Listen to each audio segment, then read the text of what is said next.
परम स्नेही साहित्यानुरागी सुधीजनों, मैं ब्रजेंद्र नाथ पिछले कई वीडियो में मारुति सत्संग पुणे द्वारा आयोजित वेबिनार में संरक्षक डॉक्टर राधा बाबू के सहज सरल व्याख्यानों के द्वारा महत्वपूर्ण विषयों पर हुई चर्चा के साथ अपनी सुनाई गई कविता का ऑडियो वीडियो भी प्रस्तुत करता रहा हूं।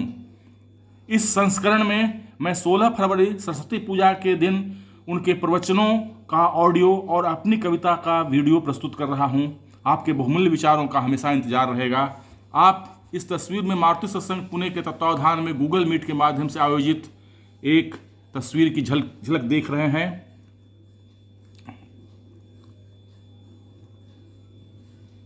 मारुति सत्संग मंडल पुणे के तत्वावधान में गूगल मीट के माध्यम से आयोजित यह वेबिनार सरस्वती पूजा के महत्व पर केंद्रित था। डॉक्टर राधा बाबू ने आज के समय में धन पशु बनने की संभावना अधिक है, इसका ध्यान दिलाते हुए वेबिनार का शुभारंभ किया। ये साधना है महाराज, सरस्वती की साधना है। और मैं एक बात बताऊं, आज के जीवन में अब तो बसंत पंचमी की प्रथा ही उठ गई। आज बसंत पंचमी की सरस्वती की साधना की ज्यादा जरूरत है। आप कहेंगे क्यों? ऐसा हुआ कि संसार में धन की बहुत वृद्धि हो गई और ये अकारण नहीं कहा गया है कि लक्ष्मी और सरस्वती में बैर है। जानते हैं इसके पीछे क्या कारण है? अब ये धन जब बढ़ गया तो लोग तो इसको धनपति कहते हैं, हम लोग इसको धन पशु कहते हैं। जब धन बहुत ज्यादा आदमी को इधर उधर से आ जाता है तो धन पशु हो जाता है, उसका विवेक मिट जाता है। क्या क्या करता है वो देख रहे हैं संसार में आप। ये धन पशु क्या कर रहे हैं, कितनी विकृति समाज में आ गई है। इसलिए मित्रों, आज जब हम धन संपन्न, भौतिक संपदा से संपन्न, आज सभी साधनों से हम संपन्न हो गए हैं, तो हमें रावण बनने की ज्यादा अपेक्षा है, यानी हम ये ज्यादा उम्मीद है कि हम राक्षस बन जाए। ऐसी स्थिति में सरस्वती की साधना बहुत जरूरी है।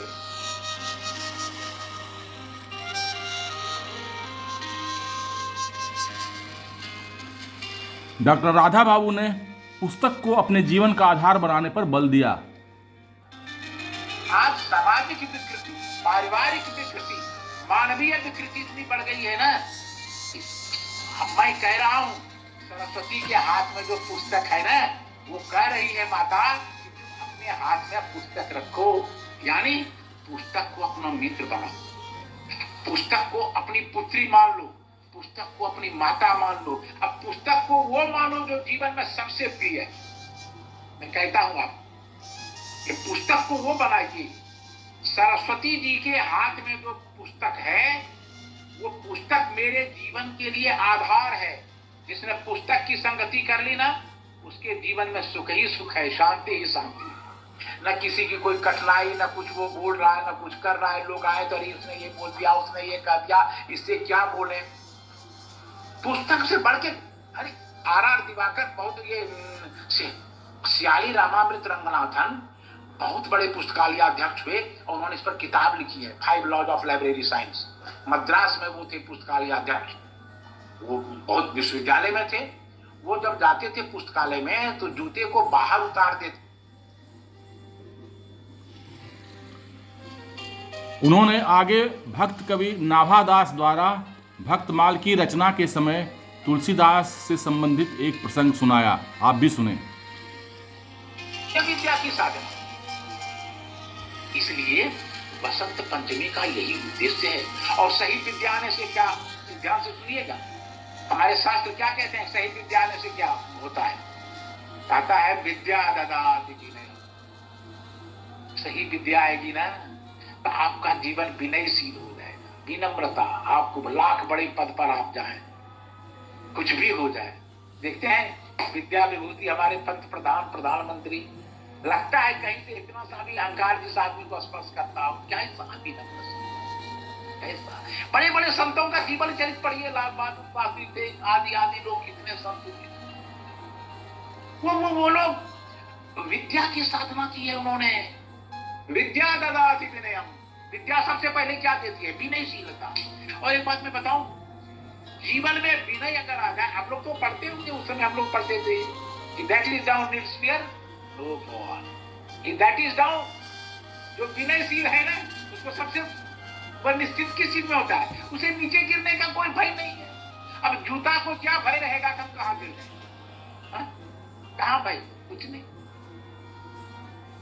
जब नाभादास भक्त मार्ग लिख रहे थे तो हजारों भक्त का चरित्र लिख चुके, उन्होंने कहा ये तो भक्त की माला तो तैयार कर दी, ये सुमेरु किसको बना दो।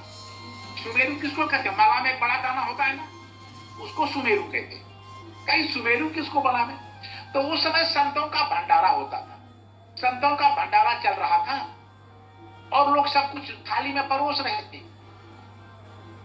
तो तुलसीदास भी गए थे, बैठे थे तुलसीदास, और रैदास जूता खोलकर जाकर उधर बैठ के भंडारा में बैठे थे। कुछ सामग्री आई, वो पात्र तुलसीदास के पास नहीं था, पत्तल वगैरह था, वो पात्र नहीं था। उन्होंने रैदास के जूता को लिया और कहा इसमें दे दो। सब आश्चर्यचकित हो गए कि जूते में ही ले रहे हैं कालेपुर की, तुम इसको जूता कह रहे हो। संत रैदास का जूता है, ये मेरा अहोभाग्य है, आज ऐसा पात्र भोजन के लिए मिला है कि इसमें भोजन रख करके मैं कर रहा हूं। नाभादास बगल में बैठे थे, कहा भक्तमाल का सुमेरु मुझे मिल गया। क्या कहना, तुलसीदास के इस विनयशीलता को देखकर नाभादास को लगा भक्तमाल का सुमेरु मुझे मिल गया। उन्होंने भक्तमाल में लिखा, भक्तमाल के सुमेरु गोस्वामी तुलसीदास। भक्तों की माला बनाई मध्यकाल की उन्होंने, और भक्तमाल के सुमेरु गोस्वामी तुलसीदास जी को बना दिया एक विनयशीलता। उन्होंने आगे अपने वक्तव्य में एक कहानी के माध्यम से विद्या और व्यवहारिक बुद्धि के महत्व पर प्रकाश डालते हुए कहा, आपको विद्या और बुद्धि में अंतर है महाराज। मैंने एक दिन एक कहानी सुनाई थी। 4 उद्दंड लड़के जंगल से जा रहे थे, बड़े उद्दंड थे, भाव जंगल से जा रहे थे। एक आश्रम में एक महात्मा करा रहा था बेचारा। उन्होंने कहा कि अरे ये बेचारा भूख लगता है, कोई कष्ट है इसमें। देखा बीमार था, एक घाव उनको शरीर में हो गया था। वो चारों ने खूब सेवा की वहां रह करके 10-15 दिनों तक। वो महात्मा प्रसन्न हो गए, स्वस्थ हो गए। उन्होंने कहा बेटा तुमने बड़ी उपासना की, बड़ी साधना की। कहा तो हम तुमको कुछ देना चाहते हैं। कहा महाराज आपके पास आए क्या जो दीजिएगा। अरे हम चारों तो जा रहे थे महात्मा जी डकैती करने, कहीं लूटते उठते गांव में, जंगली गांव में कुछ धन होता, लेकिन आप मर रहे थे, हम लोगों को लगा मर जाएंगे, चलो 15 दिन के बाद वो काम करेंगे, अभी इनकी सेवा कर दें। कहा नहीं नहीं नहीं, मैं एक मंत्र तुमको देता हूं। कहा क्या होगा उस मंत्र का प्रभाव, धनुन होगा। कहा नहीं सुनो तो मेरी बात, कोई भी मृत प्राणी उस मंत्र से जीवित हो जाएगा। कहा ऐसी बात है, कोई भी मरा हुआ। कहा तब तुम लाखों करोड़ों कमा सकते हो। एकदम कमा सकते, तुमसे बड़ा डॉक्टर संसार में कोई नहीं होगा, मैं दे रहा हूं तुम्हें मंत्र। कहा बाबा बड़ी कृपा हो गई। चारों को मंत्र दे दिया, मंत्र की विद्या प्राप्त हो गई। चारों चला वहां से। रास्ते में एक लड़के ने कहा दूसरे से, क्या पता उसने झूठ कहा कि सच कहा, क्या करेंगे नहीं करेंगे, कोई मर जाएगा गांव में, कहीं उसको जाएंगे जिलाने, नहीं जिएगा तो हम ही को मारेगा, वो दुखी रहेगा, क्या करेगा। रास्ते में एक सिंह मरा पड़ा था, तो उसने कहा एक काम करूं, ये सिंह मरा हुआ है, इसी पर प्रयोग करके देखते हैं। इस सिंह पर, उस सिंह पर उसने प्रयोग किया। जैसे प्रयोग किया हुआ सिंह जीवित हो गया। जीवित हो गया तो उसने देखा कि 4 आदमी मेरे सामने खड़े, फिर क्या था, चारों को चट भोजन कर लिया उसने सिंह ने, चारों चले गए। इस कहानी का क्या तात्पर्य है, उस ऋषि ने उसे विद्या तो दे दी लेकिन बुद्धि नहीं मिली उसको व्यवहारिक ज्ञान नहीं मिला। अरे आप विद्या लेकर क्या करेंगे अगर आपके पास बुद्धि और व्यवहारिक ज्ञान नहीं है। बसंत पंचमी का यही बात तो है, जहां कहीं से इस इंस्टीट्यूशन वाले से विद्या ले ली थी। गोस्वामी तुलसीदास ने भी सरस्वती रूपी सीता की वंदना करते हुए लिखा है, ताके युगपद कमल मनाऊं, जास कृपा निर्मल मति पाऊं। तो मित्रों मैं ये कह रहा हूं ना कि सरस्वती की उपासना प्रत्येक व्यक्ति के लिए अनिवार्य है। जीवन में क्षण क्षण पग पग पर ये विद्या की उपासना की जरूरत है, सरस्वती की उपासना की जरूरत है। गोस्वामी जी ने जगदम्बा सीता के 3 चरित्र की उपासना की है, महासरस्वती, महालक्ष्मी और महाकाली की नहीं, और सबसे पहले महासरस्वती की उपासना की। क्या कहा बालकांड में वंदना में, जनक सुता जग जननी जानकी अतिशय प्रिय करुणा निधान की, ताके जुगपद कमल मनावो जासु कृपा निर्मल मति पावो। देखो सबसे पहले कहते हैं हे भगवती, हे जनक सुता, हे जगजननी जगदम्बा, हे जनक की पुत्री, आप करुणा निधान श्री राम की अतिशय प्रिय है, अतिशय प्रिय करुणा निधान की। सीता जी भगवान श्री राम को करुणा निधान ही कहते थे, ऐसे भी लोग तो पति का नाम नहीं लेते थे पहले। अब तो आज की पत्नी की तो बात छोड़, आज की पत्नी तो पति का नाम इस प्रकार से लेती है, लगता है कभी कभी भ्रांति आपको हो जाएगी, किसी नौकर चाकर को तो नहीं बोले, ए रमेश सुनना इधर जरा। अब लोग जो बैठा हुआ है मेरे जैसा लोग, वो तो समझेगा कोई रमेश नौकर उकर होगा, उसको बुला रही है, ए रमेश इधर। अब क्या करें बोलिए, भगवान रामचरित मानस तो मर्यादा का काव्य है। कह रहे थे रूपकला जी महाराज, हाँ, भगवती जगदम्बा जानकी हमेशा कहते थे करुणा निधान, करुणा निधान, करुणा निधान ही नाम रखा था। पार्वती जी ने कहा था ना वो जो जय जय गिरिवर राज की सूरी में कि करुणा निधान श्री राम, बस उन्होंने कहा बस करुणा निधान ही भगवान का नाम रहे। नहीं, यहाँ तुलसीदास जी कहते हैं यार करुणा निधान नाम कैसे हुआ, ये बड़ा भगवान का कोड वर्ड है। हनुमान जी जब पहुंचे ना लंका, तो सीता जी को लगा कि ये नकली है कि असली है, कोई राक्षस तो हनुमान बन के नहीं आ गया, क्या करेगा नहीं करेगा। हनुमान जी ने क्या कहा, माँ मैं सत्य शपथ करुणा निधान की। जैसे कहा सत्य शपथ करुणा निधान की, कहा ये तो कोड वर्ड जानता है कि हम क्या कहते हैं, ये सच्चा है, ये सच्चा है। कोड वर्ड सही जानना भी जरूरी है। हमारे यहाँ एक शिक्षक बनारस से आते जाते थे ट्रेन से, रोज कितना भाड़ा दे, तो यहाँ टीटी उससे 10 रुपया ले ले और कहे कि जाइए आप मुगल सराय में उतरिएगा तो आज लोटा कोड है बोल दीजिएगा। तो रोज ऐसे मुझे दिन का उसने रोज लोटा डोरी कटोरा बोलता ही है।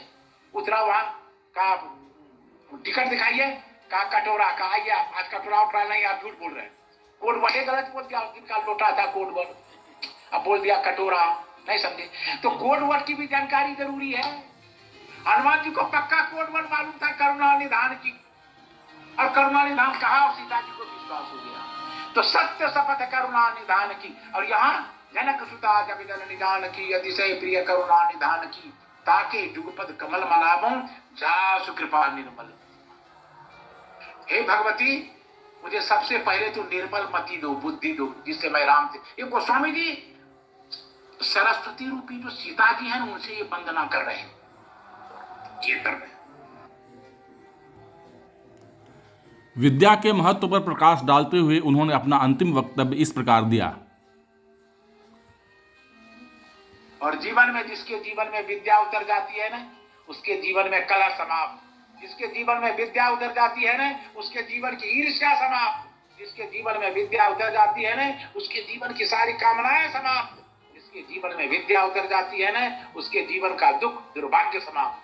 जिसके जीवन में विद्या उतर जाती है ना, उसके जीवन की अशांति समाप्त। जिसके जीवन में विद्या उतर जाती है ना, उसके भीतर क्या धार्मिक चेतना बढ़ जाती है। इसलिए एक बात मैं कहूं, विद्या उतर जाने से जीवन के सारे सुख उतर जाते हैं। यानी सरस्वती की कृपा हो जाने से आपके जीवन में क्या क्या शांति और आनंद की उपलब्धि नहीं हो जा सकती है। बसंत पंचमी का यही महत्व है, बसंत पंचमी की यही महिमा है, और बसंत पंचमी इसलिए प्रमुख है। इसलिए मैं मारुति सत्संग मंडल की ओर से, आप सभी की ओर से, मैं अपनी ओर से जगदम्बा भगवती शारदे से ये करबद्ध प्रार्थना करता हूं, माँ हम लोगों पर अनंत कृपा बरसातो, जिससे हम विद्यावान होकर, आपके सुवर होकर, पुत्र होकर सदा सुख सौभाग्य को प्राप्त करें, और विद्या प्राप्त कर हमारा ये मंडल, हमारा ये पूरा जगत सुखमय हो जाए, शांतिमय हो जाए, आनंदमय हो जाए। आज के इस पूरे प्रवचन को मैं अपने फराद पर गुरु श्री हनुमान जी को समर्पित करता हूं, और अंत में कहता हूं, सर्वे भवन्तु सुखिनः, सर्वे सन्तु निरामयाः, सर्वे भद्राणि पश्यन्तु, मा कश्चित् दुःखभाग् भवेत्। ओम शांति शांति शांति। गया से जुड़े डॉक्टर कर्ण और विशेषकर डॉक्टर अरुण ने फिजियो संबंधी प्रश्नों के उत्तर देते हुए कुछ सहज और सरल उपाय बताए। इस वेबिनार में भाग लेते हुए आप मेरी तस्वीर देख रहे हैं और डॉक्टर राधा बाबू द्वारा कविता सुनाने के लिए मुझे अनुरोध किया गया। उस कविता का वीडियो आप आगे देखेंगे। मेरे द्वारा सुनाई गई कविता का वीडियो आप देखें। परम श्रद्धेय मारुति सत्संग मंडल के संरक्षक डॉक्टर राधा बाबू, सचिव रमेश राय जी, रमेश बियानी जी, गया से जुड़े डॉक्टर दुर्गा प्रसाद खैतान, डॉक्टर विजय कर्ण, डॉक्टर एस एन अरुण प्रसाद और पुणे से जुड़े अजीत बाबू और मारुति सत्संग से जुड़े अन्य भाई बहन, मैं आज अपनी कविता इस सरस्वती पूजा पर लेकर जो आया हूँ उसे मैं सुनाऊंगा। उसके पहले मैं आप सबों को सरस्वती पूजा की शुभकामनाएं देता हूँ। आपका बुद्धि विवेक सब बना रहे और आप अपने जीवन में सफल हों। तो मारुति सत्संग मंडल पुणे का मैं आभारी हूँ, उसने मुझे अपनी कविता सुनाने का अवसर दिया। मैं जो कविता सुनाने जा रहा हूँ उसके कुछ अंश, कुछ छंद मैंने 2020 में लिखे थे और उस समय मैंने सरस्वती माँ से वंदना की थी, अर्चना की थी कि हे माँ, कोरोना का टीका का अन्वेषण मैं जल्दी कर पाऊँ, हमारा देश जल्दी कर पाए और तभी हम आपका अर्चन वंदन करूँ। तो वह फेज पूरा हो गया है। कोरोना के टीका का अन्वेषण हमने कर लिया है और हम अभी दूसरे देशों को भी वो टीका दे रहे हैं और वह सचमुच में विश्व में वह स्वीकृत हुआ है और विश्व ने हमारे बुद्धि विवेक का लोहा मान लिया है। तो इस कविता के कुछ छंद जो 2020 में लिखे गए थे वो सुनाता हूँ और कुछ छंद जो अभी लिखा हूँ कोरोना के टीके के आविष्कार के बाद उसे सुनाता हूँ। आज विश्व में जो हाहाकार मचा है, गली सड़क पर पसरा है सूनापन, हम हैं बंद घरों में खुद में खोए से, कैसा यह है वक्त भरा एकाकीपन। आज विश्व में जो हाहाकार मचा है, गली सड़क पर पसरा है सूनापन, हम हैं बंद घरों में खुद में खोए से, कैसा यह है वक्त भरा एकाकीपन। माँ कैसे लूं हाथों में रोली अक्षत चंदन, माँ मैं कैसे करूं आपका अर्चन वंदन, माँ मैं कैसे करूं आपका अर्चन वंदन। कोरोना आई मौत का व्यापारी बन, इस धरा पर सौों का अंबार लगा है, हम हैं विमूढ़ कुछ समझ नहीं आता है, विश्व में मौत का एक बाजार सजा है। कोरोना आई मौत का व्यापारी बन, इस धरा पर सौों का अंबार लगा है, हम हैं विमूढ़ कुछ समझ नहीं आता है, विश्व में मौत का एक बाजार सजा है। माँ मुझे दो विवेक, करूं मैं कारण का अन्वेषण, माँ मैं तभी कर पाऊंगा आपका अर्चन वंदन, माँ मैं तभी कर पाऊंगा आपका अर्चन वंदन। हमने माँ से यह प्रार्थना की थी, यह अर्चना की थी, यह अनुनय विनय किया था कि माँ मुझे विवेक दो ताकि मैं कोरोना के टीके का अन्वेषण कर सकूं। और भारत के वैज्ञानिकों ने, भारत के फार्मासिस्ट ने, भारत के जो दवा के शोध करने वाले वैज्ञानिक हैं, उन्होंने यह कर दिखाया और हमने कोरोना का टीके का अन्वेषण कर लिया है। तो अब मैं जो छंद सुना रहा हूं वह हमें ऊर्जस्वित करता है, हमें गर्वित करता है कि हम लोगों ने टीका का अन्वेषण कर लिया है और हम लोग उन देशों को टीका भेज रहे हैं जो वंचित हैं, जो कम साधन, जो साधनहीन हैं और उन्हें बिना मूल्य का भेज रहा हूं। तो विश्व हमारी इस मानव के प्रति मेरी सेवा, हमारे सेवा धर्म को समझ रहा है, विश्व में यह स्थापित हो चुका है। तो मेरी ये कविता सुने, जो मेरी ये छंद सुने जो अभी लिखे गए हैं। माँ तेरी उपासना और तब से प्रखर हुआ, शोध हमारा विश्व पटल पर स्वीकृत हुआ, तेरी पूजा सफल हुई हम कर पाए, विषाणु के टीके के अन्वेषण से देश समादृत हुआ। माँ तेरी उपासना और तब से प्रखर हुआ, शोध हमारा विश्व पटल पर स्वीकृत हुआ, तेरी पूजा सफल हुई हम कर पाए, विषाणु के टीके के अन्वेषण से देश समादृत हुआ। माँ मैंने निभाए विगत वर्ष में दिए वचन, माँ अब मैं कर पाऊं आपका अर्चन वंदन, माँ अब मैं कर पाऊं आपका अर्चन वंदन। माँ विषाणु के टीके भेज रहे उन देशों को, माँ हम विषाणु के टीके भेज रहे उन देशों को जो दुखित है, पीड़ित है, वंचित हैं। टीकों के मूल्य रहित आपूर्ति बनी एक मिसाल, हमसे विश्व के मानव मूल्य पोषित हैं, रक्षित हैं। माँ विषाणु के टीके भेज रहे उन देशों को जो दुखित हैं, पीड़ित हैं, वंचित हैं। टीकों के मूल्य रहित आपूर्ति बनी एक मिसाल। हम विश्व के मानव मूल्य, हमसे ही विश्व के मानव मूल्य पोषित हैं, रक्षित हैं। माँ देना वरदान, मानव सेवा में काम आए मेरा जीवन। माँ मैं कर पाऊं आपका अर्चन वंदन, माँ मैं कर पाऊं आपका अर्चन वंदन। तो मित्रों, कोरोना के टीके पर मेरी ये कविता थी, कोरोना के टीके के अन्वेषण पर, आविष्कार पर, शोध पर ये कविता थी। और मैं कविता का क्रम को आगे बढ़ाते हुए आज हमारे सबसे छायावाद के प्रमुख स्तंभ महाप्राण निराला जी का जन्मदिन है। तो श्रृंगार, सेवा और शौर्य के मिले जुले रंगों के में शब्दों को रंग कर मैंने इस कविता का सृजन किया है। आप सबों के स्नेह और आशीर्वचन की अपेक्षा है। तो सुने निराला जी पर मेरी ये कविता। हे युग चेतना के प्रखर स्वर, हे संवेगों के जनवाहक, हे महाप्राण, हे जनवाणी के उद्घोषक, है तुझे निवेदित मेरा प्रणाम, है तुझे निवेदित मेरा प्रणाम। हे काव्य धरा के प्रबल पुत्र, हे गगन नक्षत्र जाज्वल्यमान, हे वीतराग, हे निस्पृह, है तुझे निवेदित मेरा प्रणाम, है तुझे निवेदित मेरा प्रणाम। हे संवेदना के ऊर्जावान राग, हे यति यावर महान। उन्होंने कविता लिखी थी, इलाहाबाद के पथ पर वह तोड़ती पत्थर, देखा मैंने इलाहाबाद के पथ पर वह तोड़ती पत्थर। और भिक्षुक के दोनों कविताएं लिखी थी जो संवेदना से सगे हैं, संवेदना से सने हैं, संवेदना में डूबे हुए शब्द हैं। ओ हे संवेदना की ऊर्जावान राग, हे यति यावर महान, हे कवि पुंगव, हे औघड़, है तुझे निवेदित मेरा प्रणाम। तुझे याद कर तीक्ष्ण करूं मैं अपने शब्द के अग्निमान, तुझे याद कर तीक्ष्ण करूं मैं अपने शब्दों के अग्निमान। हे यति मेरे आराध्य, है तुझे निवेदित मेरा प्रणाम, है तुझे निवेदित मेरा प्रणाम।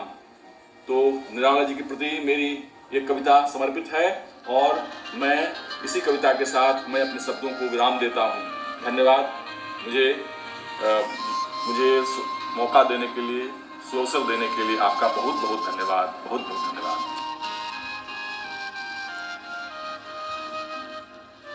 मारुति सत्संग मंडल पुणे के सचिव रमेश कुमार राय जी ने अपना वक्तव्य दिया और धन्यवाद ज्ञापित किया। इसके बाद इस वेबिनार का समापन हुआ। मेरी अन्य कविताएं मेरी कविता संग्रह कौंध को अमेजन किंडल के नीचे दिए गए लिंक से डाउनलोड कर पढ़ें और अपने विचारों से अवगत कराएं। मेरे इस चैनल को सब्सक्राइब करें, लाइक और शेयर करें और बेल आइकन अवश्य दबा दें ताकि कोई भी नया वीडियो अपलोड होने पर उसकी सूचना आपको मिल जाए। धन्यवाद, बहुत बहुत धन्यवाद। मिलते हैं एक निश्चित अंतराल के बाद किसी कविता या कहानी के साथ। धन्यवाद, बहुत बहुत धन्यवाद।